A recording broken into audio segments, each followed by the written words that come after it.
দুৰ্নীতি সংঘটিত কৰি কাৰাগাৰলৈ যোৱাৰ ভয়ত 16 বছৰে পলায়ন কৰিও সাৰি নগ'ল NPCC লিমিটেডৰ এজন বিষয়া। National project construction corporation limited চমুকৈ NPCCৰ ক্ষতিপূৰণ বিলৰ অপব্যৱহাৰৰ গোচৰত অভিযুক্ত আছিল তামান্না চাকমা।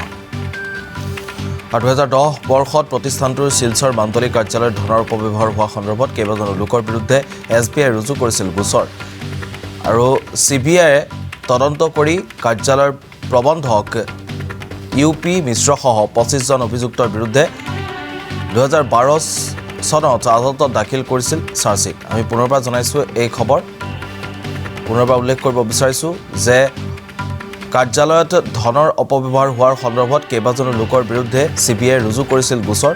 CBI তদন্ত কৰি কাৰ্যালয়ৰ প্ৰবন্ধক UP মিশ্ৰসহ 25 জন অভিযুক্তৰ বিৰুদ্ধে 2012 চনত আদালতত দাখিল কৰিছিল চাৰ্জশ্বিট। প্ৰতিষ্ঠানটোৰ ধনৰ অপব্যৱহাৰ কৰি হৰলুকি কৰা গোচৰটোৰ অন্যতম অভিযুক্ত আছিল তামান্না চাকমা। গোচৰটোৰ শুনানিৰ পৰা 2024 বৰ্ষৰ ৰায়দান প্ৰক্ৰিয়া পৰ্যন্ত আদালতত হাজিৰ হোৱা নাছিল চাকমা।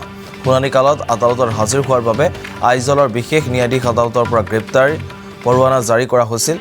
তামান্না চাকমাৰ বিৰুদ্ধে অৱশেষত CBI শ্বিলঙৰ দল এটাই গীতানগৰত তামান্না চাকমাৰ আত্মগোপন কৰি থকাৰ সন্ধান লাভ কৰি গ্ৰেপ্তাৰ কৰে।